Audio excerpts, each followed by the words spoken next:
Those Bhutanese refugees, most of them are Bhutanese nationals, and they are being evicted forcefully. I said, because they were illegal immigrants, we detected them. There are no basis to be here.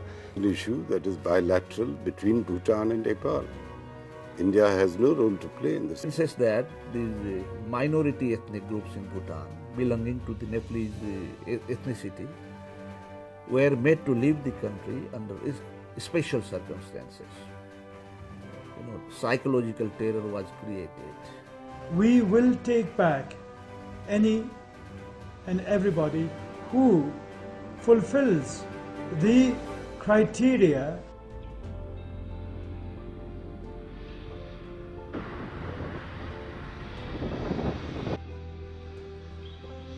विश्वका कुनै पनि देशको नागरिक हिमालको काखमा रहेको सानो तर सुन्दर देश भुटानको प्राकृतिक आकर्षण परिधि सुन्दरियता र स्वच्छ हावापानीको पहिलो स्पर्शमा मोहित हुनु कुनै नौलो कुरा होइन।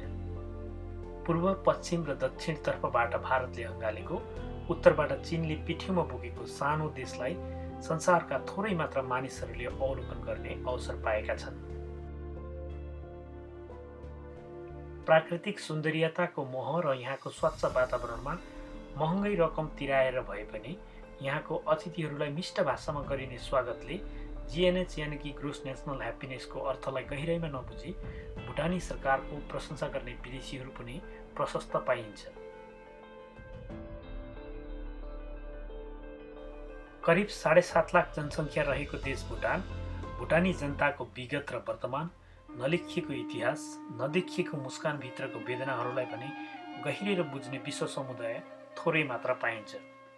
सन् 1990 को कालो इतिहास जुन बेला 1 लाख दक्षिण भुटानवासीको सर्वसहरण गरी रातारात देश निकाला गरियो। यसमध्ये अधिकांश थिए नेपाली भाषी दक्षिण भुटानी, जसलाई लोसाम्पा भनिन्थ्यो। लोसाम्पाहरू बसोबास गर्दै आएका गाउँ-गाउँमा सेना पठाएर सुरु गरेको अन्याय र अत्याचारमा करिब 7,500 भुटानीको ज्यान गयो, सयौं छोरीचेलीको इज्जत लुटियो, त हजारौं बालबालिका बेसहारा अनि ढुरा भए। त्यसपछि आँखाकै अगाडि पुस्तौंदेखि जन्मी हुर्केको घरमा आगो लगाए। ती दक्षिण भुटानीहरूलाई भुटानका तत्कालीन वाङचुक वंशका चौथो उत्तराधिकारी राजा जिग्मे सिग्मे वाङचुक र उनका निकट कर्मचारीहरूले उनका बुबा राजा जिग्मे दोर्जी वाङचुकले लागू गरेको नागरिक ऐन सन् 1958 लाई फेरबदल र पुनर्संशोधन गरी नागरिक ऐन सन् 1985 लागू गरेर जनगणना मार्फत लोसाम्पाका परिवारहरूलाई विभिन्न 7 वर्गमा विभाजन गरी मूल प्रमाणपत्रको माग गर्दै देश निकाला गर्ने चलखेल र षड्यन्त्र सुरु गरे।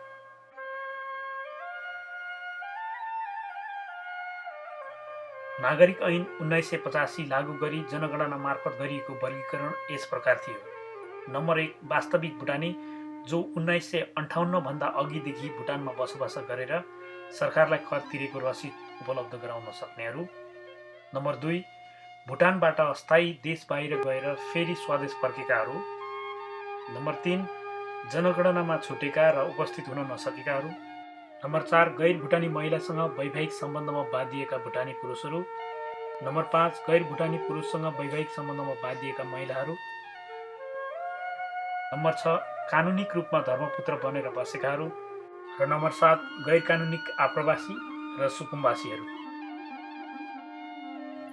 नागरिक ऐन 1985 को ऐन अनुसार 1 नम्बरमा परेका बाहेक बाँकी सबै वर्गमा पर्ने भुटानीहरूले स्वेच्छाले देश छोड्नुपर्ने, सरकारलाई निशुल्क श्रमदान गर्नुपर्ने, महँगो कर र जरिवाना तिर्नुपर्ने अनि सरकारी सुविधाको उपभोगसम्म गर्न नपाउने इत्यादि नियम कानुन लागू गरेपछि मन्त्री परिषदका डासु टेकनाथ रिजालले त्यसको खरो विरोधमा उत्रेका थिए, जसको कारण दक्षिण भुटानमा 1990 को क्रान्ति सुरु भयो।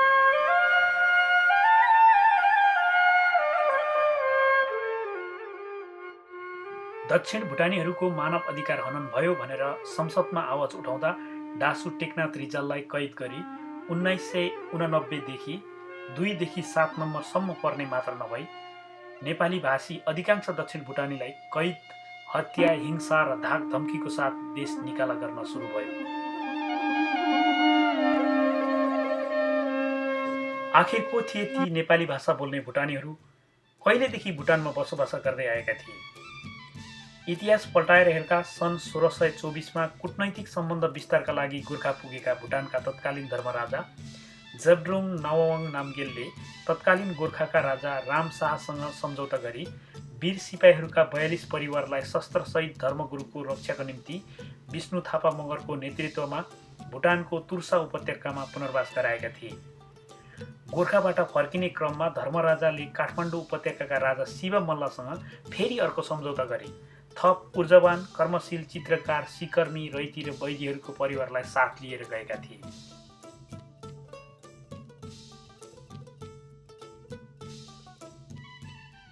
यसैगरी सन् 1640मा धर्मराजाको दोस्रो गोर्खा भ्रमणको क्रममा तत्कालीन राजा डम्बर शाहसँग सम्झौता गरी थप परिवारलाई भुटान लिएर गए। यसरी सन् 1624 देखि सन् 1743 सम्म पुनर्वास गराउने प्रक्रिया जारी रह्यो। राजा महाराजाहरूको आदेश र हुकुमको पालना गर्दै वीर गोर्खालीहरू, उपत्यकाबाट वीर नेपालीहरू थुन्चेमा आधारभूत सामग्री भरेर भरिया बोक्दै, लाठी टेक्दै, पाइलाका डोबहरू पछ्याउँदै सिक्किम, आसाम हुँदै दक्षिण भुटानमा पुगेर आफ्नो भरिया विश्राम गरे। वन जङ्गल फाँडे, रगत र पसिना बगाए, कडा मेहनत गरे अनि थैलोमा बोकेका मकै, कोदो, धान र बोडीका बिउ रोपे, हराभरा भूमिको निर्माण गरे। रात दिन झरी बादल घाम पानी नभनी भुटानका मठ, दरबार, सरकारी कार्यालयको निर्माण गरे अनि विकासको ज्योति फिजाए। पुस्तौं बित्यो, विकासको कार्य रोकिएन। पछि राजा महाराजा खुसी भएर मेहनती दक्षिणी भुटानीलाई आफ्नो नागरिक बनाई जो जहाँ बसेका थिए त्यहीँको जग्गा वितरण गरी नागरिकता प्रदान गरे। हुन त मेहनती नेपाली किसान, मूर्तिकार, चित्रकार, सिकर्मीहरूलाई मठ निर्माणका लागि हिमाली राज्यहरूमा ओसार पसार गर्ने कार्य तिब्बतका 33औं राजा स्रोसङ ग्याम्पो र नेपाली रानी भेकुडी देवीकै पालादेखि सुरु भएको इतिहासले बताउँछ।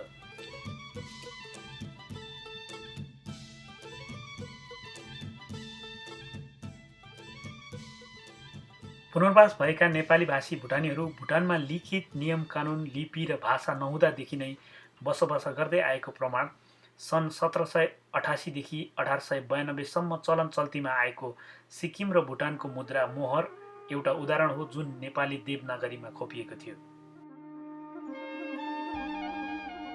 दक्षिण भुटानवासी वीर गोर्खालीका सन्ततिहरूले आफ्नो भाषा, लिपि, सभ्यता, संस्कृति र पहिचानको पुस्तौंसम्म संरक्षण, सम्वर्धन र प्रवर्धन गरी जोगाइराखे।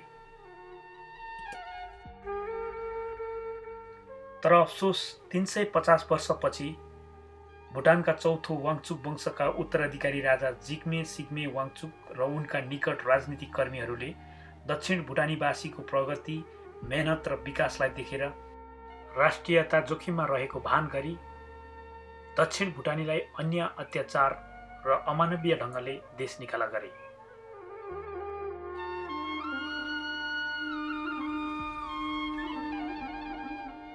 गाउँघरका मेहनती सोझा किसानहरू हतसपतस गर्दै जङ्गली काँडाले रक्तम्य हुँदै हातमा एउटा लाठी र काखमा दुधे बालक च्यापेर चन्द्रमाको उज्यालोको सहारामा सिमाना पार गरे। शरण लिएर बसेको भारतीय भूमिका वन जङ्गलमा पनि भारतीय सेना, सीआरपी, बीएसएफको अत्याचार र धम्कीले फेरि पुर्खाको देश नेपालतर्फ आफ्नो पाइला लम्काए।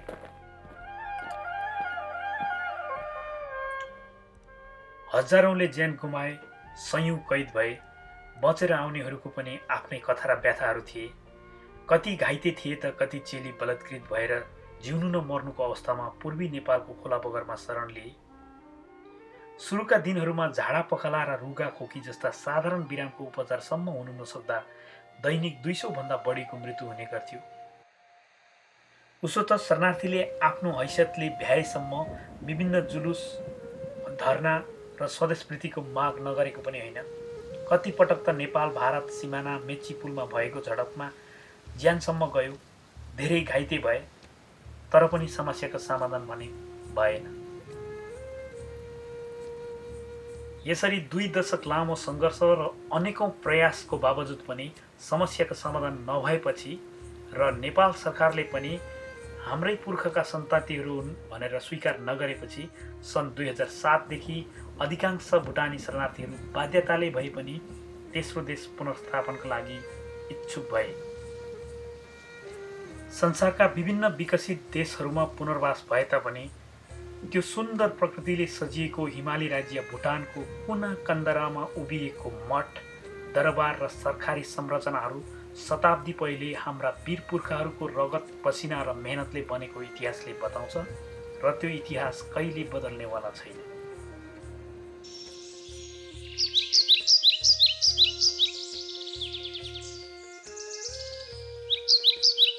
चार कोसे झाडी फाडेर हराभरा बनाएका धान खेती, अलैँची बगान र सुन्तला बगानका मालिक हाम्रै बाउबाजेहरू थिए, जो अहिले अरूले नै त्यसको फाइदा उठाइरहेका छन्।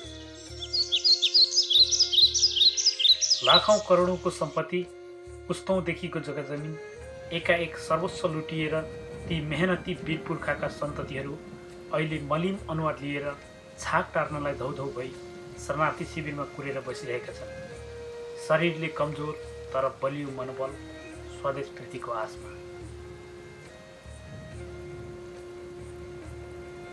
त्यसकारण पनि तेस्रो देश पुनर्वासको अवसरमा जाने रुचि देखाएनन् उनीहरूले। पुनर्वास भएकाहरू पनि रहरले होइन बाध्यताले नेपाल छोडे। कतिपय नयाँ देशको नागरिक भएर खुसी भएका छन् भने कतिपयले अझै पनि झिनो आश र झझल्कोमा करोडौंको बर बगैँचा अनि जग्गा जमिन देखिरहेका छन्। भुल्नु पनि कसरी। सन् 1990 को क्रान्तिमा भुटानी शासकले दक्षिण भुटानीलाई गरेको अन्याय, अत्याचार, मानवाधिकार हनन र जातीय विभेदबारे सूचना सम्प्रेषण र प्रेस स्वतन्त्रतामा लागेको बन्देजको कारण खासै प्रजातान्त्रिक देशहरूले गहिराईमा बुझ्ने अवसर पाएनन्। तर छिटफुट आलोचनाको कारण 1995 देखि देश निकाला गर्न रोक लगाए। यसकारण कति परिवारहरू आफ्नो आफन्तसँग सदैव टाढा भए। फेरि निरन्तर आलोचनाका कारण 2008 देखि देखावटी संविधान जारी गरी भुटानलाई संवैधानिक राजतन्त्र बनाए। तर सन् 1990 मा भुटान भित्रको अवस्था जस्तो थियो अहिले पनि खासै केही परिवर्तन आएको छैन। विभेदको स्वरूप फरक, तर विभेद जहाँको तहीँ जस्ताको तस्तै। आफ्नो देशको जीडीपीलाई जीएनएच यानि कि ग्रोस नेसनल ह्याप्पिनेसमा नापेर विश्वमा आफूलाई असल देखाउन खोज्ने शासकको भित्री कालो कर्तुत र सत्यता भने अर्कै छ। कतिपय भुटानी नागरिकहरूलाई यो कुराको महसुस भइसकेको छ भने कतिपयलाई प्रजातान्त्रिक अभ्यास र स्वतन्त्रताका बारेमा जानकारी नभएर पनि चुपचाप बसिरहेका छन्। भुटानले जारी गरेको नागरिक ऐन 1985 अहिले पनि लागू छ र उनीहरूले आफ्नो संविधानमा पनि लेख्न छुटाएका छैनन्, जसको कारण 80,000 भन्दा बढी दक्षिण भुटानवासीहरूको न त नागरिकता नै छ न त मानव अधिकार। उनीहरूको छोराछोरीले उच्च शिक्षा हासिल गर्ने अवसर पाउँदैनन्, जागिर गर्ने अवसरबाट वञ्चित छन्। करिब 1 लाख भन्दा बढी 2 देखि 7 नम्बरसम्म परेकाहरूको पनि भविष्य र वर्तमान अवस्था जोखिमपूर्ण छ।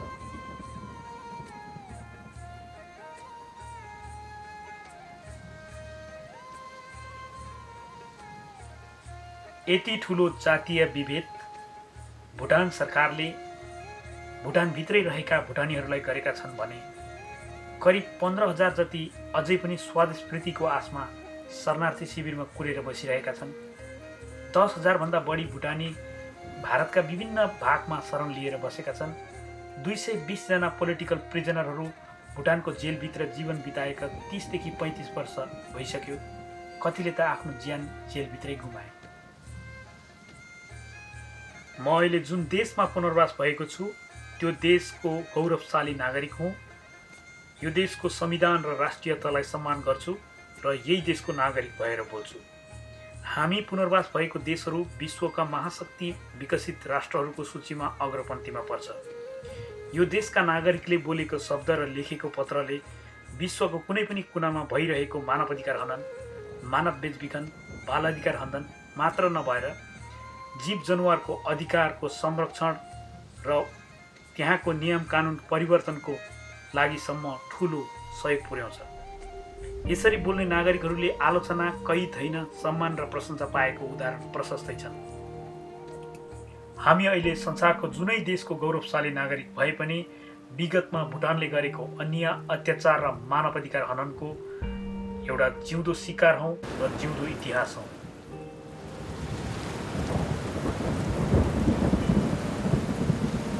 केही प्रश्नहरू जसको उत्तर म खोजिरहेछु।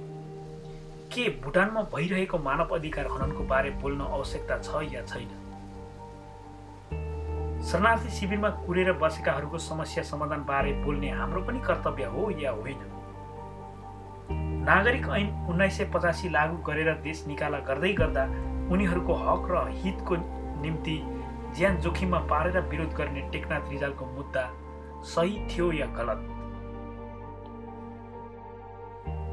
220 जना पोलिटिकल प्रिजनरहरू जो जेलमा कैद छन् उनीहरूले बिताएको 30-35 वर्ष कैदको सुनवाई हुनुपर्छ कि पर्दैन? भुटानभित्र रहेका नेपाली भाषी जसको कुनै नागरिक अधिकार छैन उनीहरूले नागरिकता पाउनुपर्छ कि पर्दैन? भुटानभित्र छुटेर रहेका आफ्ना परिवारका सदस्य जो 2 देखि 7 नम्बरमा परेका छन् उनीहरूले पुनर्वास भएका आफ्ना परिवारहरूसँग पुनर्मिलन हुनु पाउनुपर्छ कि पर्दैन?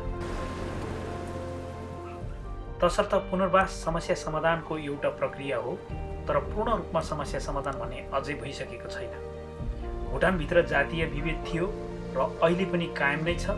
भुटानभित्र मानवीय सङ्कट थियो र अहिलेसम्म छँदैछ।